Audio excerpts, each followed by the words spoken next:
Assalamualaikum warahmatullahi wabarakatuh. Semangat pagi, selamat pagi teman-teman semuanya, kelas 5 Riyad yang soleh dan soleha. Mudah-mudahan semuanya dalam keadaan sehat walafiat, tetap menjaga kondisi, menjaga kesehatan teman-teman. Hari ini hari Selasa, jadwal seperti biasa ya, kita akan belajar tematik muatan IPS, ilmu pengetahuan sosial ya. Tema 5D, subtema 1. Ya teman-teman, konsentrasi ya, jangan bengong. Mari kita sama-sama mulai pembelajaran pada hari ini dengan sama-sama membaca basmalah. Bismillahirrahmanirrahim. Kemudian dilanjutkan dengan doa sebelum belajar. Rabbi zidni ilma warzuqni fahma. Rabbi shrah li sadri wa yassir li amri wahlul 'uqdatam min lisani yafqahu qawli. Ya Allah, berikanlah kepada kami kecerdasan, berikanlah kepada kami kefahaman, dan berikanlah kepada kami ilmu yang bermanfaat untuk diri kami sendiri dan juga untuk orang lain.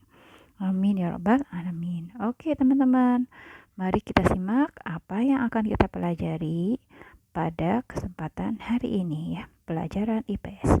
Materi yang akan kita pelajari yaitu tentang, pertama, menjelaskan letak geografis Indonesia dan menggambar peta Indonesia. Yang kedua, materinya adalah menjelaskan kondisi geografis menggunakan peta. Ya, jadi pembelajaran kita pada hari ini yaitu berkaitan tentang letak geografis ya. Letak geografis itu maksudnya letak permukaan bumi ya, Indonesia ya, letak Indonesia di permukaan bumi seperti itu ya teman-teman ya. Dan belajar tentang peta ya, kita memahami sebuah peta. Oke teman-teman, lanjut, yaitu kita akan melihat beberapa poin fakta tentang letak geografis Indonesia ya. Kita bahas lagi, yang mungkin masih ingat bagus, yang sudah lupa yuk kita ingat bersama-sama ya. Letak geografis Indonesia yaitu yang pertama, bahwasanya Indonesia terletak di antara dua benua, yaitu benua Asia dan benua Australia ya. Yang kedua, letak geografis Indonesia itu di antara dua samudra ya. Kalau tadi dua benua yaitu Asia dan Australia.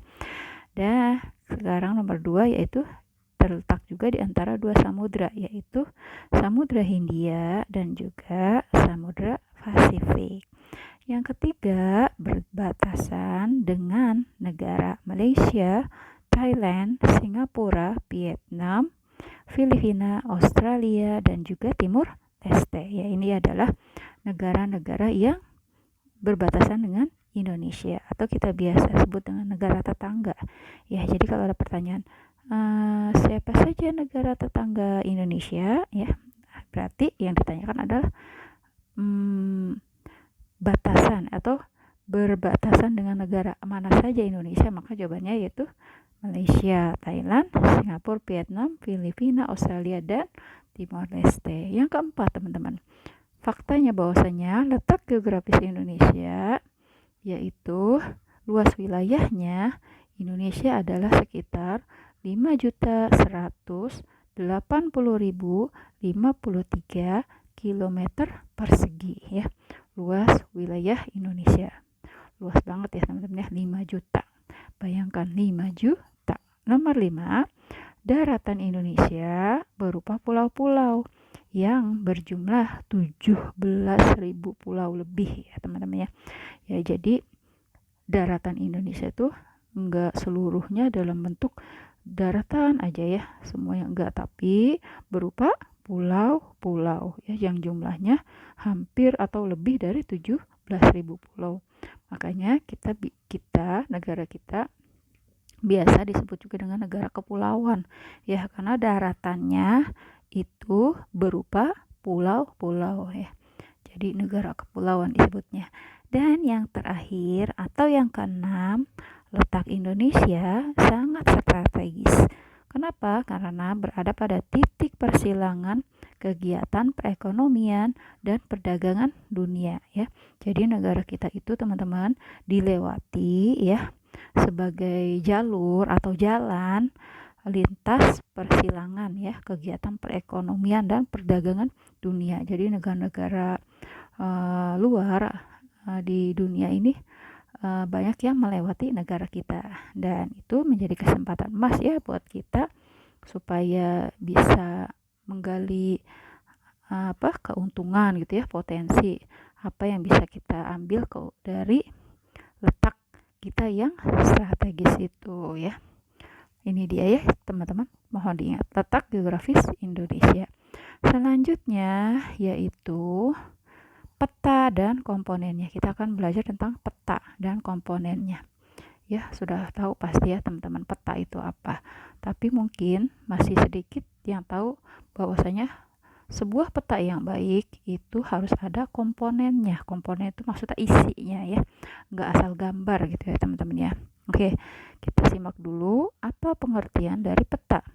Peta yaitu gambaran permukaan bumi pada bidang datar dengan skala tertentu. Sekali lagi teman-teman, peta adalah gambaran permukaan bumi pada bidang datar dengan skala tertentu.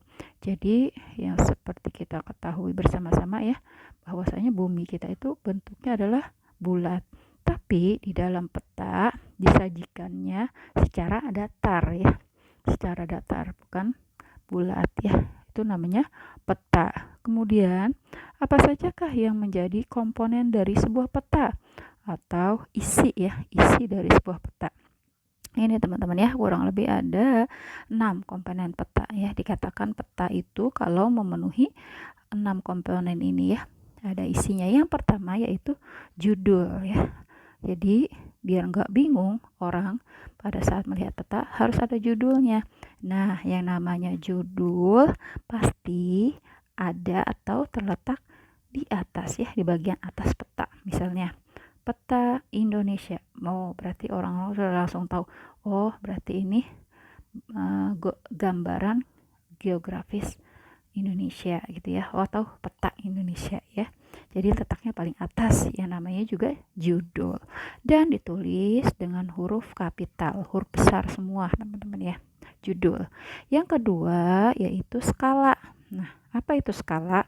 Jadi skala itu adalah angka ya, angka perbandingan antara jarak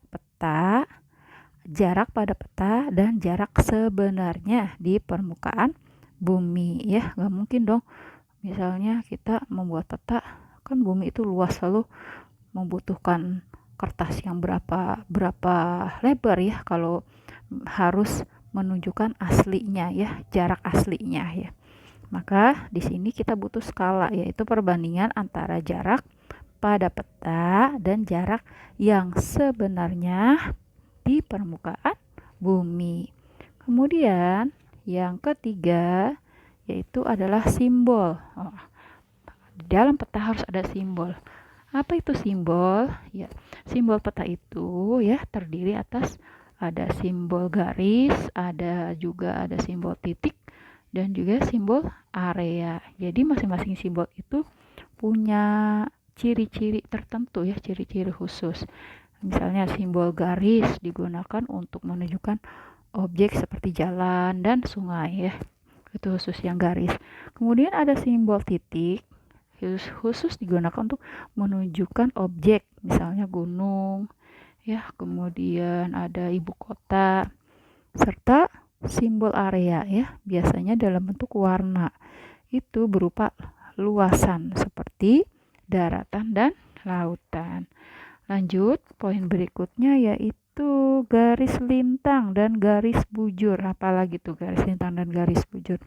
Ya ada dua ya, garis lintang dan garis bujur. Kalau garis lintang ya, garis mendatar pada peta yang membagi bumi menjadi bagian utara dan selatan. Nah, itu disebut dengan garis lintang.